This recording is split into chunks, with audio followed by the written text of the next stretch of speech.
Elena Mediot, je suis à Bergerac depuis cet été, je suis joueuse de handball international argentine et aussi en charge de la communication à Bergerac.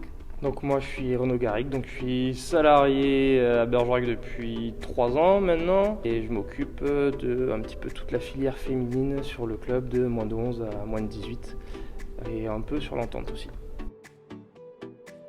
Essayer de mettre en place des séances en extérieur avec à peu près toutes les catégories jeunes. Après sur la partie plus senior, les filles de la N1 peuvent s'entraîner grâce aux filles qui ont le statut pro, donc elles ont encore accès au gymnase.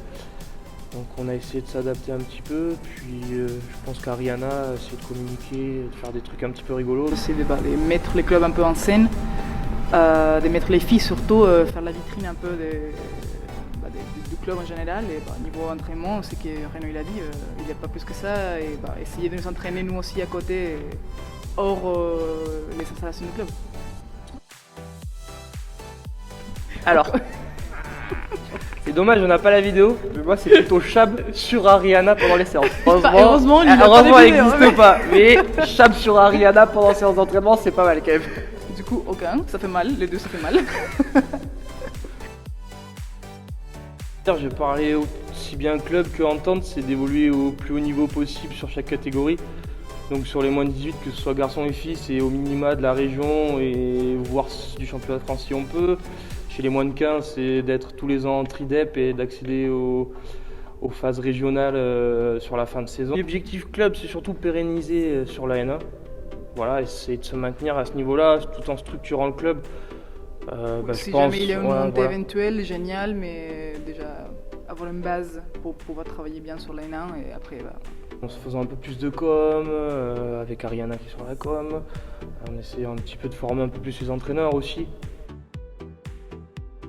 Début avec l'équipe nationale de l'Argentine, voilà, je pense que c'est les plus beaux souvenirs que j'ai. Ok. Plus beaux souvenirs de monde.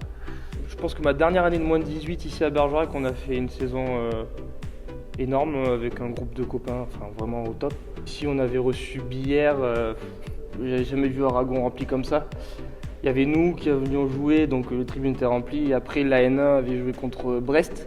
Brest maintenant joue en Ligue des Champions quand même. Ouais, et la salle est Aragon, il y avait du monde qui était debout un peu partout, tout le monde était tribune pleine et je pense que peut-être niveau souvenir cette année-là et ce match-là au niveau de la N1 filles, je pense que c'est ce qui m'a un peu plus marqué au niveau du hand. J'ai une anecdote avec Thierry Omeyer. J'étais à Toulouse pour un match de PSG Toulouse, bien évidemment. C'était la dernière année que Titi jouait. Et t'as mis un Chab? Ouais, je sais pas. Je profite, je suis en France. Voilà, c'était en plus ma première année en France. Je vais le voir, quoi. C'est mon idole de toute ma vie. J'étais obligé. Du coup, là, je sais pas, les matchs se passent bien. Les PSG gagnent, je pense. Et normal. Et du coup, là, j'attends la fin du match pour prendre une photo avec lui. Le rêve de ma vie, quoi, une photo avec lui. J'arrive là, tout debout. Au bout des tribunes où il avait que des gamins et moi qui fais 1m80. Du coup, il avait moi et tout le monde. Il fait tranquille sans interview, tout ça. Il prend des photos avec des gamins et après il s'en va, quoi. Et moi, du coup, j'ai pris une photo, genre une selfie un peu rigolade avec lui qui était en train de prendre des photos avec les gamins et moi qui essayais de prendre une selfie avec lui. Complete fail, quoi. Moi, c'est drôle, mais c'est aussi à Toulouse. Un jour, avec mon bof et ma soeur, on va voir un match de Coupe de la Ligue, je crois à l'époque. C'était Saint-Raphaël à Toulouse. Mi-temps, on va à buvette, etc. On revient. Et puis avec mon bof, un mec ultra solide, baraque devant nous et tout. Je dis bon, ouais. Je sais pas qui c'est. Et puis là, il s'assoit et en fait, c'était Claude Onesta qui était assis dans les tribunes. Et j'ai dit, je regarde mon bof, je dis ouais, je crois que je peux aller prendre une photo. Il me dit vas-y. Donc je vais le voir, je dis bonjour, est-ce que c'est possible de prendre une photo avec vous? Et il me regarde, il fait ouais, par contre tu t'assois. Je dis ok, pas de problème. Du coup, hop, on a pris la photo vite. Et je dis hop, on s'en va. Et il dit ouais, bon, ok. Mais sinon, non, franchement, c'était vraiment l'étonnement de le voir sur un match, mais Coupe de la Ligue, Toulouse-Saint-Raphaël, et rien, pas grand chose à voir. Et lui, il est là. Je pense qu'il doit avoir sa place à Toulouse. Peut-être. Mais la réaction de ouais, tu t'assois, ça m'a. Il dit ok, oui monsieur. Et voilà, on a pris la photo.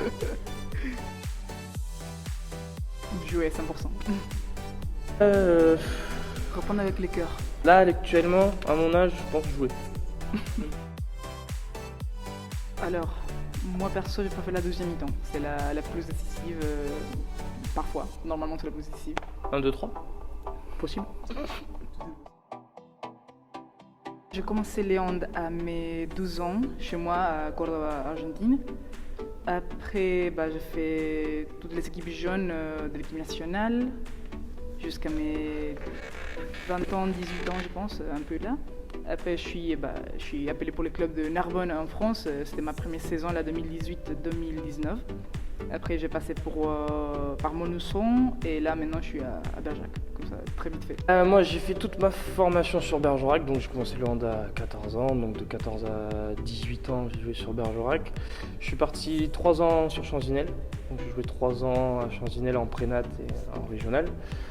Et après, au niveau entraîneur, j'ai fait passer un BP GEPS APT, donc dans la formation dans l'animation.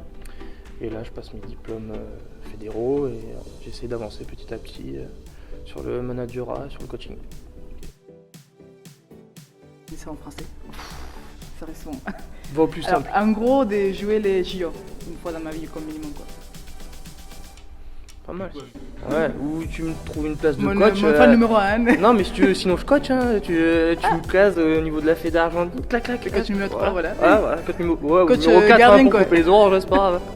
Non, non. Par contre, on paye pas, nous. Hein. C'est 100% amateur. Quoi. Bon, alors je vais pas. J'essaie d'aller le plus haut possible au niveau du club de Bergerac.